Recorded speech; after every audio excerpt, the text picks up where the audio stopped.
القصة ديالي بدات مع صاحب ولدي، عنده كبير وناشف.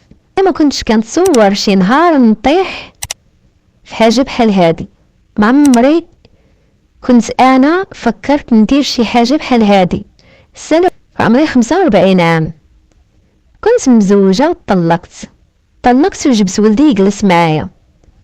صراحة ولدي موالفني بزاف، ما يقدرش يتفرط عليا بحكم انا كنت مهلية فيه. يعني كنكسيه، كندير له السانطر، اي حاجة بغاها كنعطيها له، كنخليه يمشي عند صحابو، كنخلي صحابو يجيو عنده.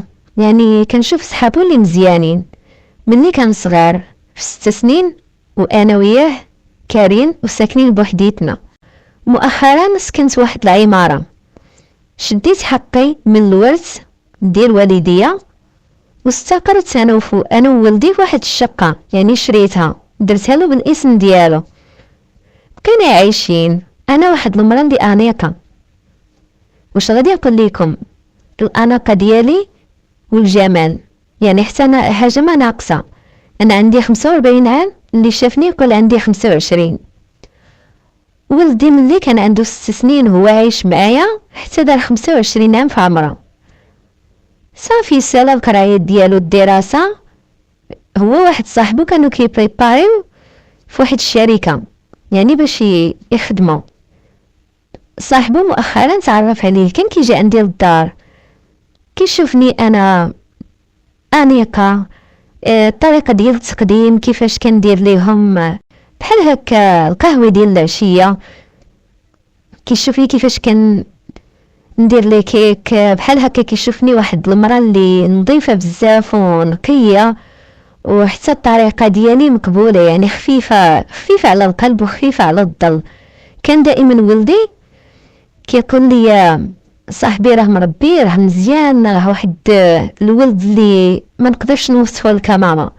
مؤخرا ولدي خدم قبل صاحبه اللي كيجي لعندي كيقول لي فلان واش هنا. لا ولدي كنقول له راه اليوم مشى، راه عيطوا ليه، يعني راه كيتدرب لحقاش راه بدا. قال لي خالتي انا ما فخباريش. المهم هدية زعما اللي كاين اللي عارفه انا. عيط لولدي قال له انا راه في باب الدار مع ماما كنهضر معاها. قال له دخلنا علاش برا، تسناني في الدار. دخل عندي ديك الساعه كانت 2 يعني لابريميدي 2 ديال العشيه. بقى جالس معايا، ولدي زاد سوايع اضافيه ما جاش. المهم لحقت ديك الساعه 7 ديال العشيه وولدي باقي ما جاش. قال لي يا ماما انا غادي نتاخر بزاف لان عندنا شي شغل وعندنا شي حسابات وهادي في الشركه. قلت له صافي ولدي. صافي صاحبو بقى معايا العشيه كامله. المهم انا دخلت للدوش باش ندوش ونحيد الملابس ديالي اللي قيلت كندير بهم الشغل في البيت. هو بكثرة ما ولا كيجي عندي صاحب ولدي بزاف، طلع لي وتجرأ. قلت له شنو كدير؟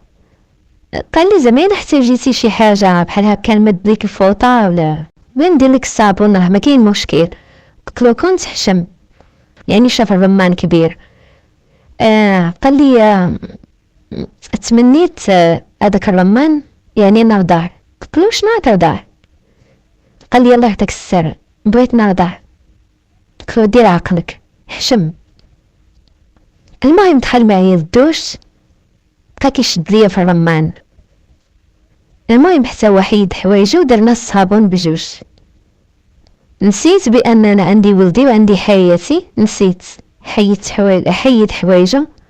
درنا الصابون بجوج بينا، دوز لي الصابون على ظهري، دوزت له الصابون على ظهره. المهم شديته درت له الصابون، هو يدخلو ما بقيتش عاقل على راسي. اصلا عنده الحجم كبير بواحد الطريقه اللي ما قدرتش نتحمل. انا ما كذبش عليكم، طحت سحفت غيبت. المهم بقى هو ديك الساعه حتى كمل. واش غنقول لكم، هو كيعجبو يرضع بزاف. منين سالا انا حشمت، قلت له شنو درتي وانا ما كانش عليا نغلط معك بهاد الطريقه وننتقد ولدي. قال لي شوفي راه ما كتبانيش كبيره، انت عندك 45 عام وانا عندي 25.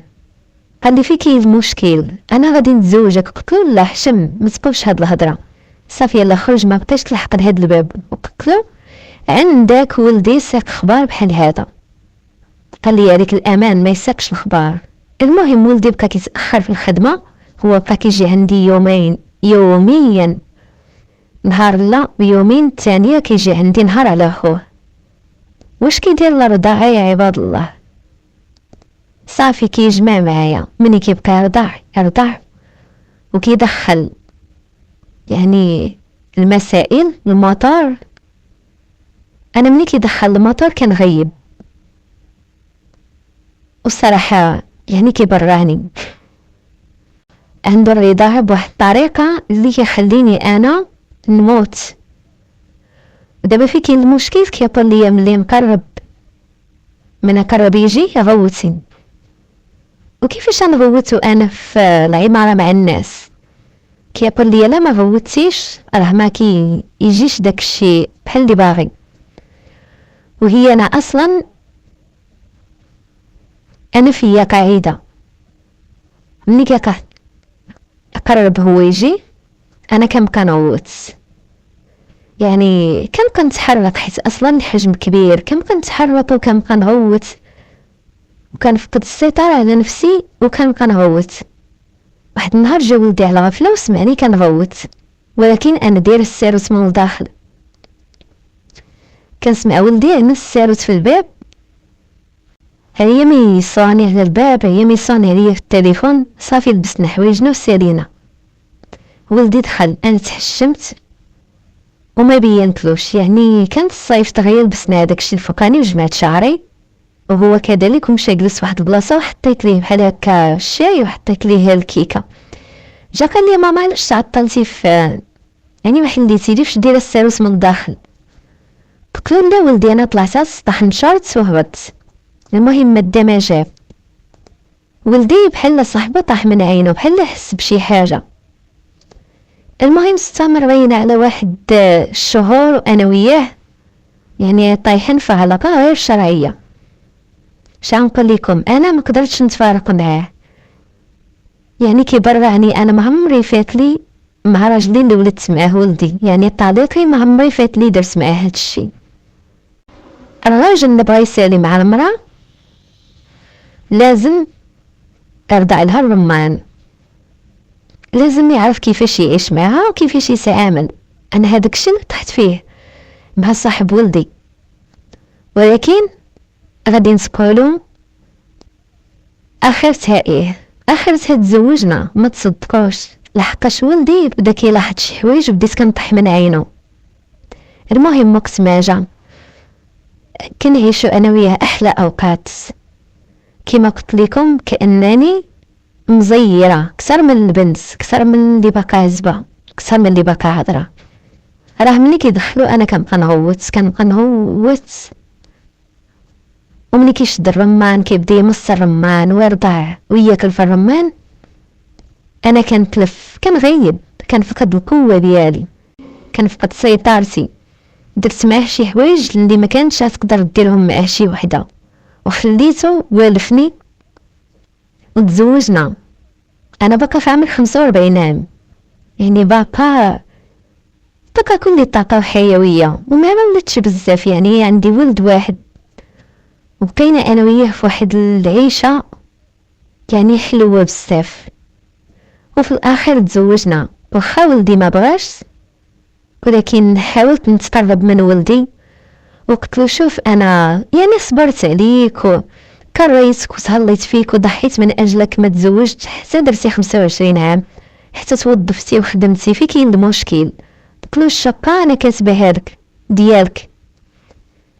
صاحبو الوالد ديالو لاباس عليه، منين سمعوا تزوج، واخا تزوج مرة كبر منه فيتاه ب20 عام، هدا ليه واحد البارتون واعره مفرشه مقاده. تزوجنا انا وياه، ولدت معاه 2 تويمين. واخا ولدي في الاول ما تقبلش، ولكن انا خليت ولدي يتقبل لانه كنت متهليه فيه. ما كنمشي ملي كان صغير كنت كنضربوه ولو كنت هي كنهينو ولا كنقول له باك يعني تخلى عليك وانا هزيتك، لا ما كاينش هادشي. انا ولدي كنت حاطاه في عينيا، وحاليا دابا ولدي وراجلي عندهم اللاج واحد، وانا مازال دايره ولدي في عينيا، مازال كنحماق على ولدي. اخر الاخبار طبت لولدي واحد البنت تعرف عليها في الخدمه. ولدي منين تزوج تغير، تبدل بزاف. ما بقاش هذيك المساله علاش انا تزوجت صاحبه، لا نهائيا. ولا كيجيب الخطيبه ديالو لعندي، عرف بزاف ديال المسائل في الحياه. اش غنقول لكم، عرف درس الحياه، عرف كيفاش يعني كيفاش انا كنت صابره. صراحه عشت واحد العيشه مع صاحبه ما نقولش لكم، كلها حب، كلها طاقه، كلها نجاح، كلها حيويه. وحتى صاحبه انا مبرعاه، مهليه فيه بزاف.